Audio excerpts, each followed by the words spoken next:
Simple Cyber Defense security updates for August 20th, 2021.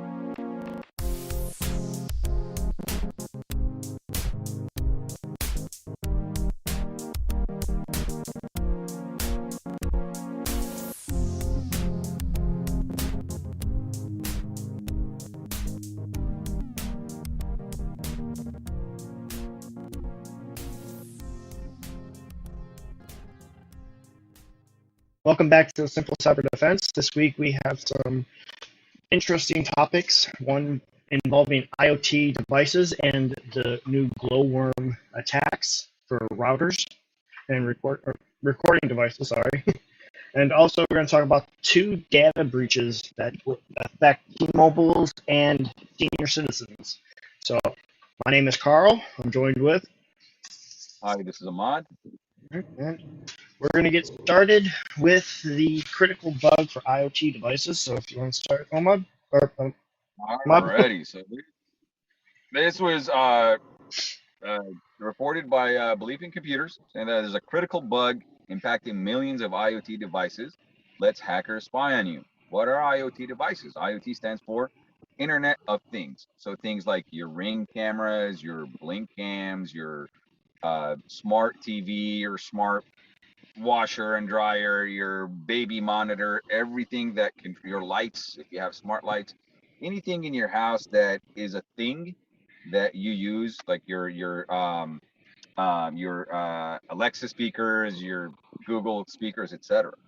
So it's something that's very important because that is something that is around. These are things that are around us, and they're only going to get more. The more affordable they become, the more people want to invest in smart homes or making their existing homes smarter. So that's why it's very important. Here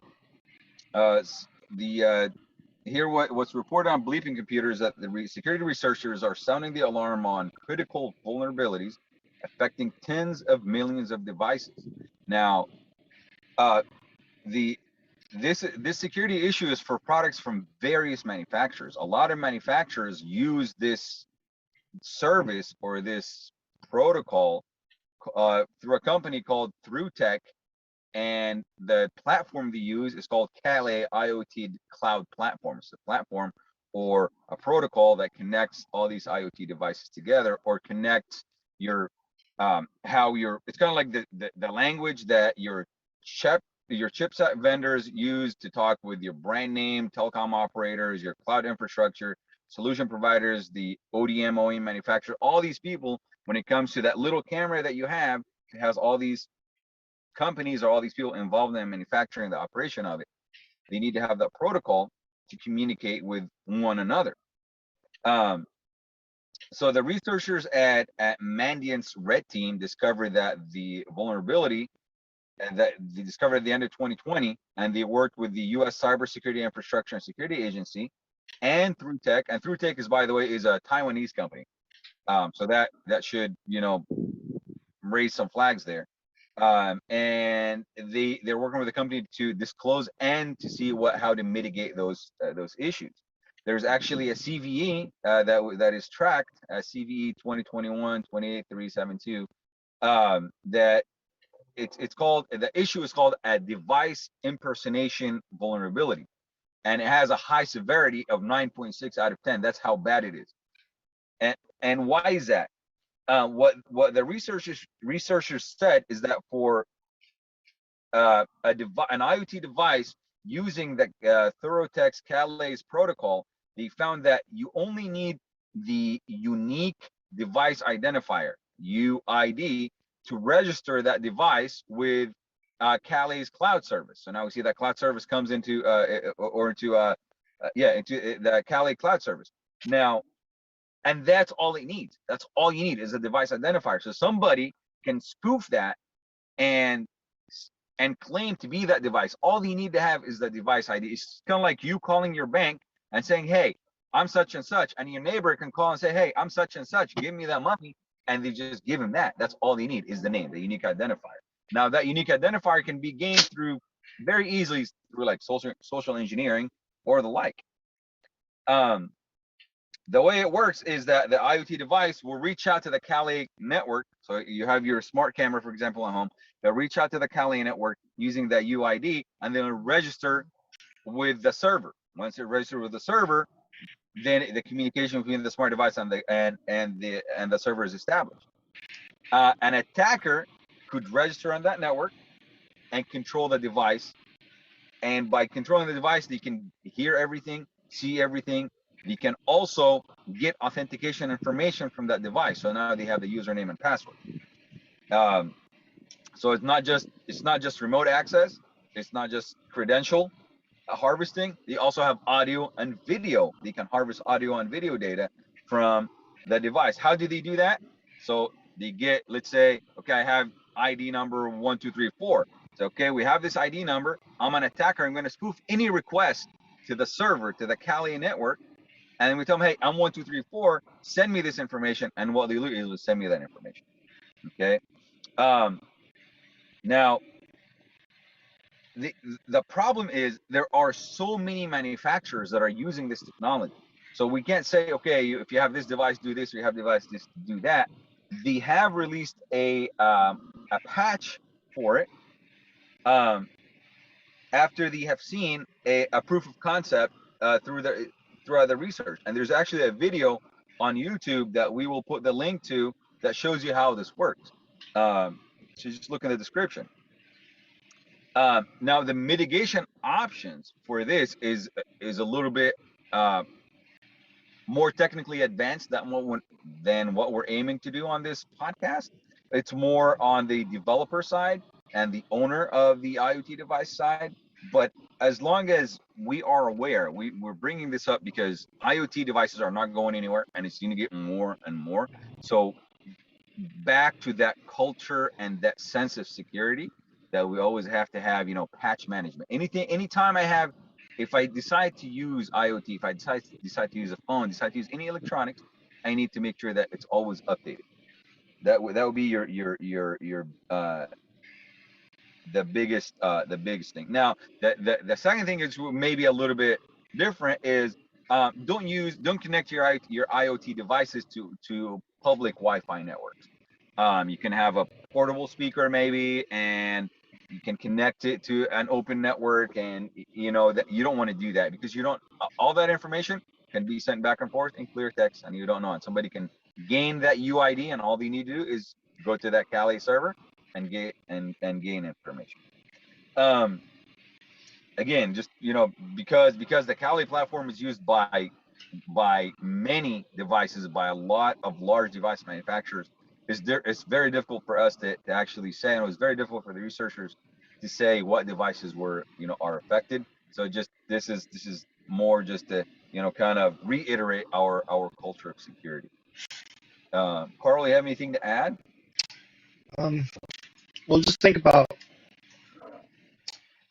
most of these companies that create these IoT devices. They're creating things that are costing like $10, $20. Obviously, security is not going to be on their forefront of mind because I could buy a light bulb for like $10, and it has Wi-Fi, Bluetooth, all sorts of gizmos built into it, and they're not going to think about security. So a lot of times we have to, unfortunately, with these IoT devices, take matters in our own hands. And one advice I keep hearing from different professionals is check to see if your router can create like a guest network, and just use that guest network for all your IoT devices. And that guest network would be separated from your main network. So at least that way they can't attack your IoT device and then gain access to your entire network and then own every device on your network. So it'd be a little small way to like just separate the traffic. What if you have a compromised IoT device on a very secure network behind a firewall? Can you still attack that IoT device and gain access and pivot? Yes, because unfortunately that IoT device, even though you may set it up to connect to a network. You could actually, because it's doing Wi-Fi, most likely, you can do what's called a re-established attack, which what it will do is it'll send a signal to the router, says, okay, forget about what this IoT device is, kick him off the network, and then as soon as he does that, he'll send a signal to the IoT device, say, hey, connect to me, and then the attacker is connected to the IoT device, injects malware into that, and then when it goes back onto your home network, that malware will then go scanning through the whole network to search for more things to infect. Okay. Yeah. So I think it's very important to also separate the IoT devices onto their own guest network if possible. Okay. Yeah. All right. Cool. That's very, Huh? very valuable input. Yeah. Alrighty. Let's jump to this fun one. From the Hacker News, new glowworm attack recovers device's sound from its LED power indicator. Now, it just shows you how out of the box threat actors or security professionals, whether you're a red hat or a white hat, um, think about different ways of attacking your network, right? And this one, the glowworm attack, is very ingenious. So the way it works is like this: what an attacker will do is it's called it leverages what's called optical emanations. So what they'll do is, so imagine this: listen to music and turn the volume up very high. Every time you see it beating, you'll see the LED light on that speaker change the intensity and the brightness of it. That's not because it's reacting to the sound of your speaker. It's because the voltage is being drawn to the speaker and it's showing on the LED light bulb.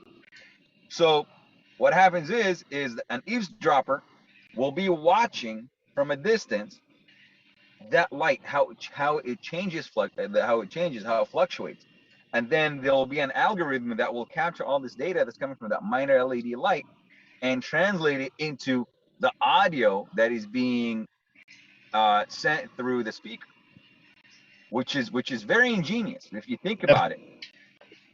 The second thing is, oh well, my speaker doesn't have an LED. Well, your computer itself, if you have a connected computer or a laptop, it may have an LED. So the device that the speakers are connected to will also have fluctuation in Yeah. power, and they'll be able to catch that fluctuation as well. This type of intelligence gathering is called. There's actually a term for it. It's called Tempest. It's a code name. And if this is from Wikipedia, saying Tempest is a U.S. National Security Agency specification and NATO certification, referring to spying on information systems through leaking emanations, including unintentional radio or electrical signals, sounds, and vibration.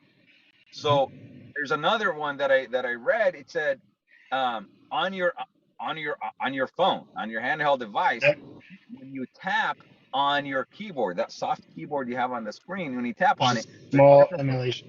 of of the servo in there that changes, the every time you tap, you can capture that vibration and Mm-hmm. know what you type. So it's like a keylogger, which is very ingenious. Um, the way that attack works, it hinges on the optical correlation between the sound that is played uh, and the speaker that is connected to, and the change of intensity in the power of the LED. Um, based on the power consumption. Uh, in a real world scenario, tell me, okay, how is somebody going to use this? Not spy against spy. Well, we have a lot of incidents about corporate espionage or corporate spying and all that stuff. And somebody, how many conference rooms are rented at hotels and Mm-hmm. and speeches are given. Well, an attacker can be in the next in the next room, or can be sitting in the same, you know, And, you know, and the same area, in the same general area, and they can see the LED light and how it works, and mm-hmm. or You don't even have to be somewhere. You can be on a Zoom meeting, or it can be on a Google Yeah. meeting, or a Google Meet, or Microsoft Teams, or whatever. And somebody who's sitting in a room next to you can watch, can watch the LEDs or the power indicators on your system, and he Or- can and he can yeah. gauge the power fluctuation and to know what you were talking about. Um, Also, with many people working from home, the same situation can happen. If you're not mhm, very careful, yep, you could intentionally leak out this information unknowingly. yep.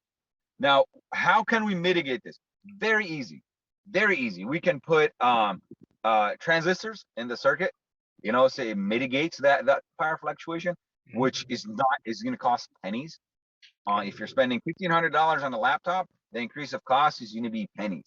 But based on the article saying that while the cost of countermeasures is small, given the likelihood that happening and the amount of devices that are being produced in the market, this was cost millions of dollars, right? To companies, millions of dollars is millions of dollars. To them, because it's not, it wouldn't reflect on them.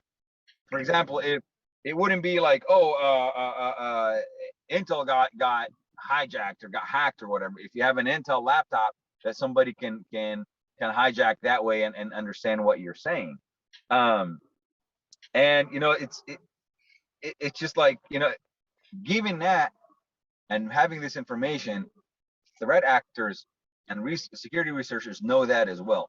And knowing that the manufacturers, the computer manufacturers, device manufacturers are not going to handle this, it's going, Glowworm is going to be exploited for years to come.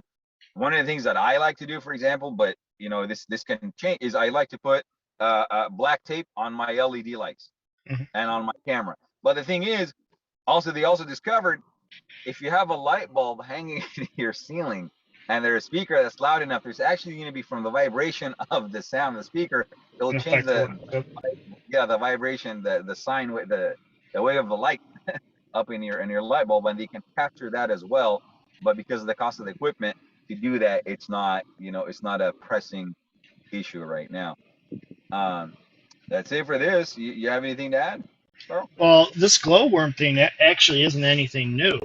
Like back Okay. in the computer days where you had CRT monitors, the same kind of attack would happen where CRT monitors would vibrate like very ultraviolet or ultra outside the human eye range, but if you have the right telescope or something to capture those vibrations, and you can actually recreate what's on the screen based upon what's being vibrated out, and Wow. that's pretty scary.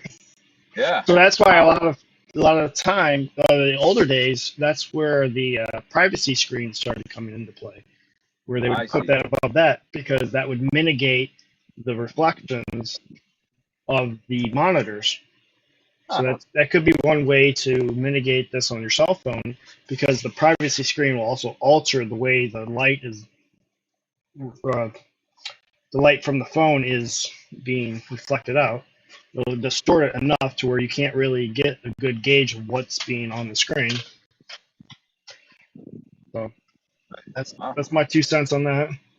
Nice. Yeah. All right. All So I right. guess we'll go on to the two major data breaches that happened. So the first one is involving T-Mobile customers. A hacker is claiming to have stolen data from more than 100 million T-Mobile users in the U.S., and the information is on sale for roughly $277,000. What's kind of scary is the stolen data may include phone numbers, social security numbers, unique IMEI numbers, which are basically numbers that identify one phone from another phone, physical addresses, and even driver's license information. So, Wow. yeah. And with this huge amount of data being stolen, so the question is, well, what could happen with it? Well, many things can happen. One thing could be spear phishing attacks, where each customer will get emails from T-Mobile that may seem really legit because they have your information from this data breach and say, hey, your account been compromised. Click this button here to change your password or something. And then you click on the link and then it goes to a malicious site.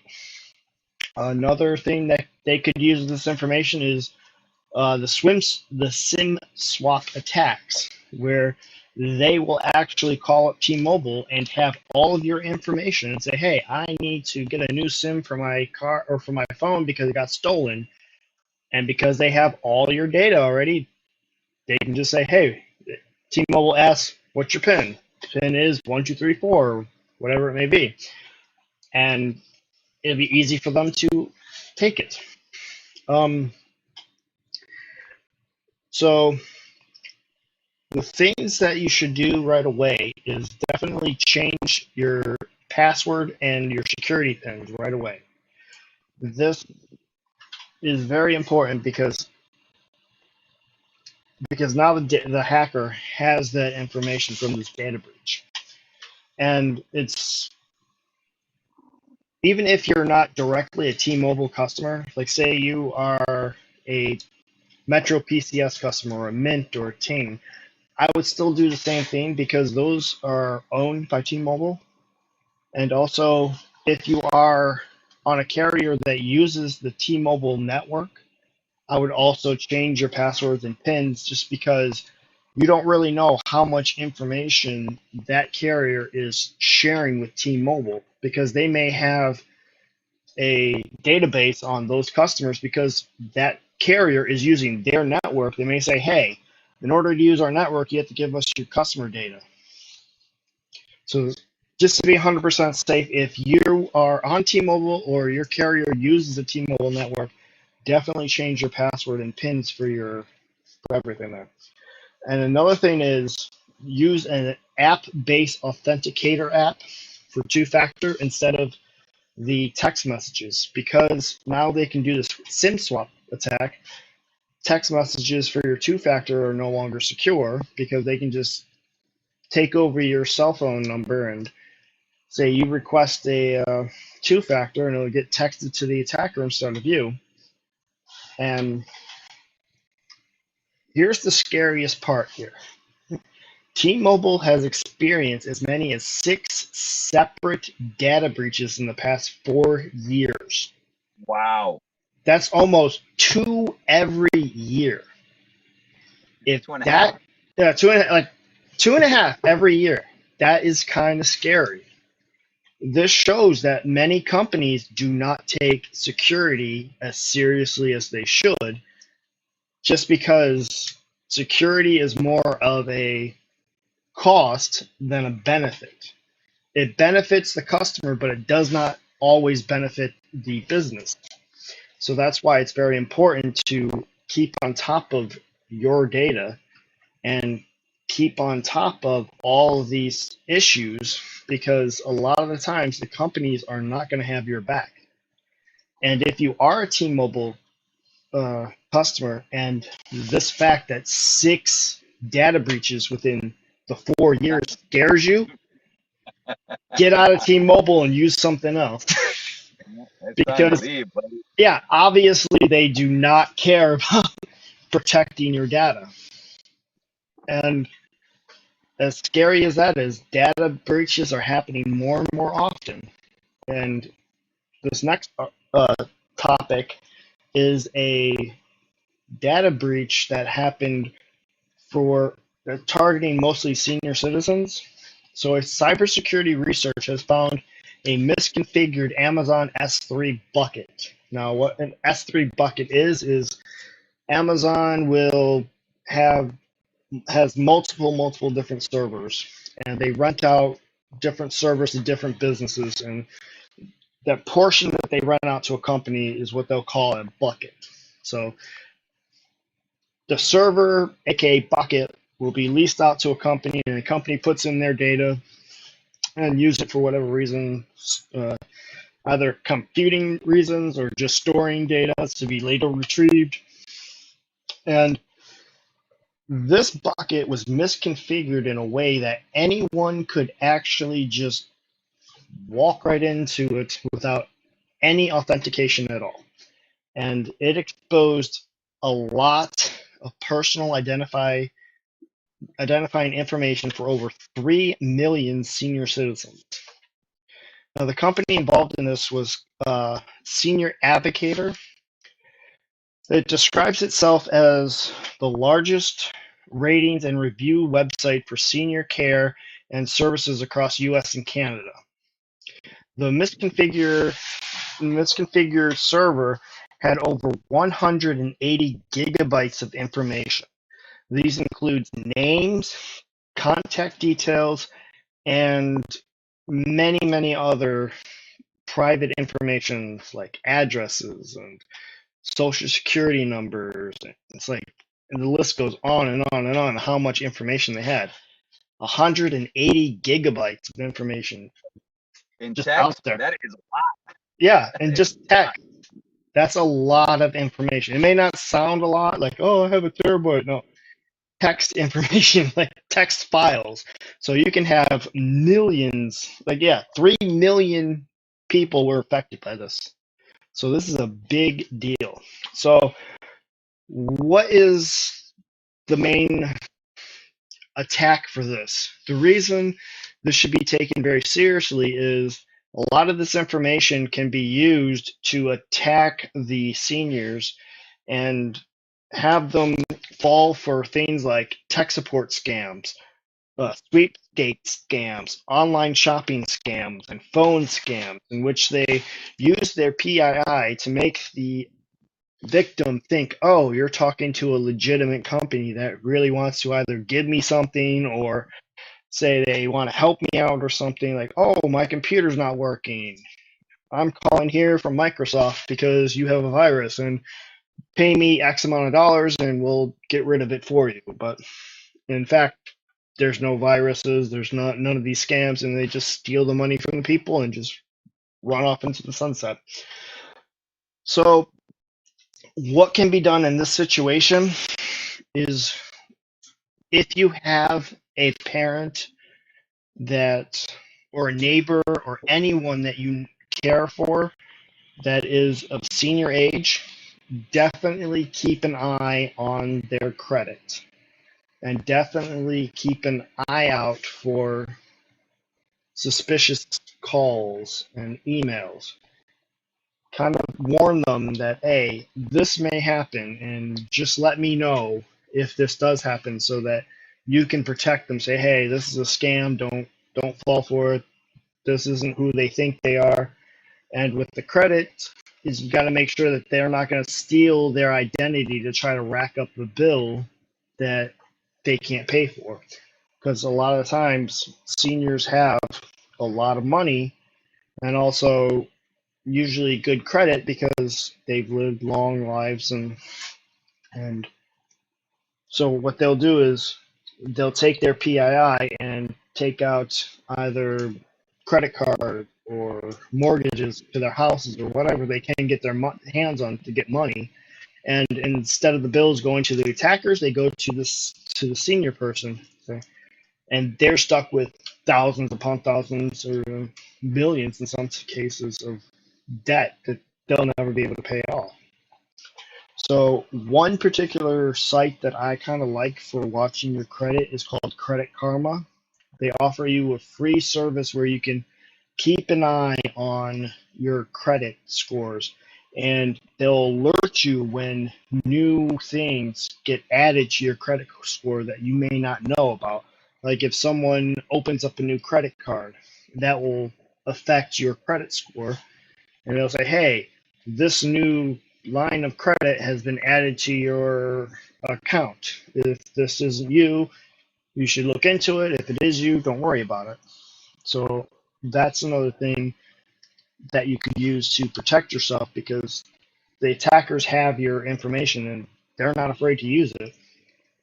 And for both of these data breaches and many other data breaches that will happen in the future, the biggest way, actually the only way to protect yourself in that, is only give the company as much information as you need to give them. Like for T-Mobile, I don't think there's any reason why they should have your social security number and your driver's license number for cell service. Why would they need that information? And I would even argue that they may not even need your home address for cell service because Your name. nowadays, yeah, or even Why your do they need name. Yeah, They don't need that. It's like, yeah, and also if you think about it, in this day and age, why would they need your address either? What are they yep, shipping to you? Because you can do all your billing online through auto pay, and you can have all of your bills sent to you through email.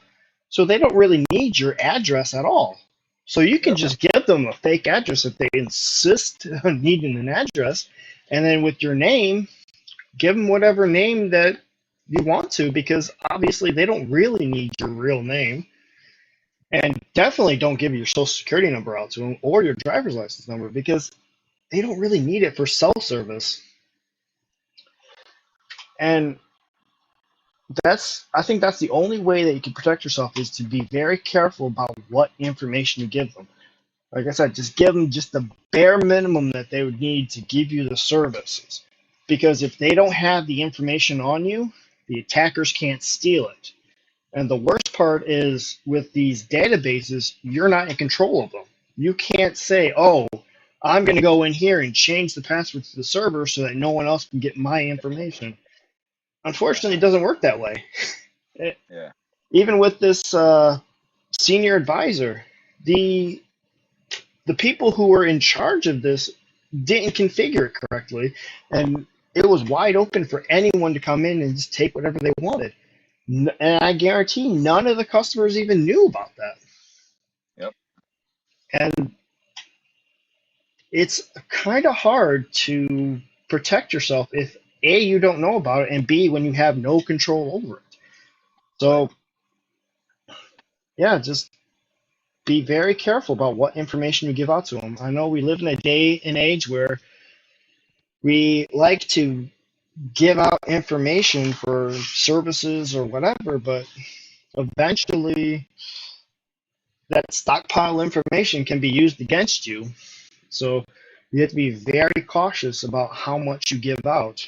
And I know it may seem kind of like, oh, I have nothing to hide, but at the same time, yeah, you may have nothing to hide, but do you really want to let the world know my social security number is da da da da da, or I live at this address, or I Yeah. have this amount of money in my bank account? No, If you you just want tell me that. all that information, I'll take care of you. Yeah, it's like Yeah, just it's just insane that you would want any of that information out. So just be very careful about how much you give out, because if, like I said, if the company doesn't have it, they can't get leaked out.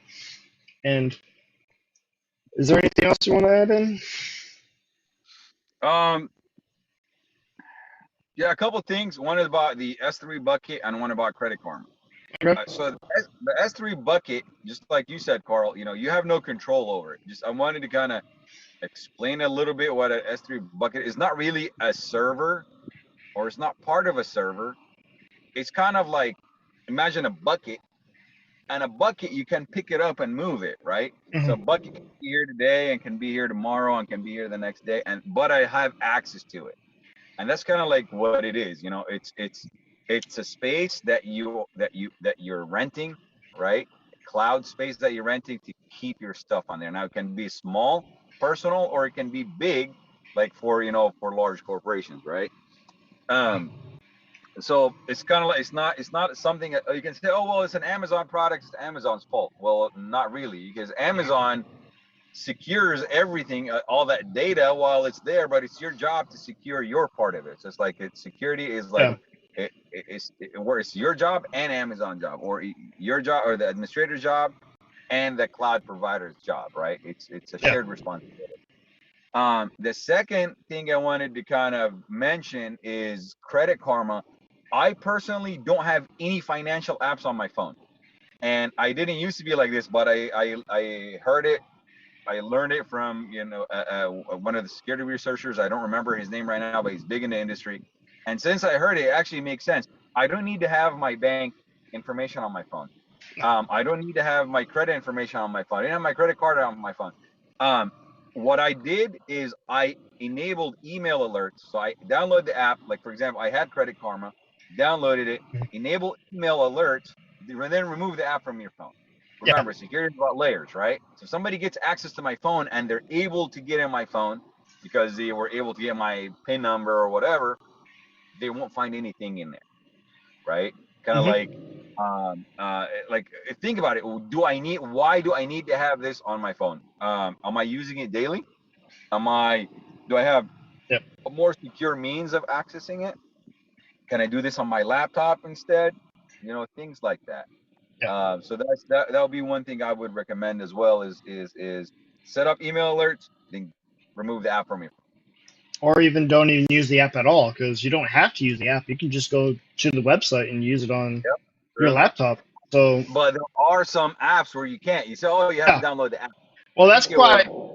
was it Robinhood, I think that Yeah, does that. Robinhood is an app only, but that's why I kind of recommend Credit Karma, because you don't need to use the app for it. You can just go on the website and Okay. go to creditkarma.com, set everything up so that you get the email alerts, and then if you need to log in to either update something or to check something out or to dispute something, you can go through the website to do that, because Credit Karma also allows you to dispute any thing on your credit history. Like if an attacker does manage to open up a credit card, you can go to Credit Karma and say, no, that's not me. And then they will fight for you to get that off your credit history for free, Oh, I too. didn't know they did disputes for you on your behalf. Yeah. That's cool.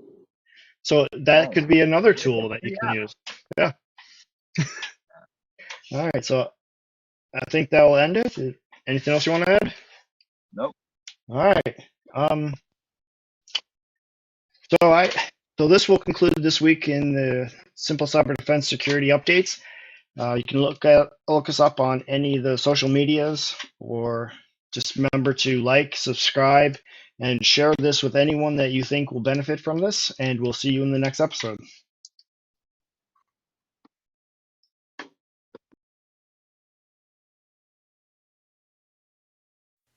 If you like what was in this episode, please consider liking, subscribing, and sharing with others. For more information, to suggest a topic, or to donate, head over to simplecyberdefense.com.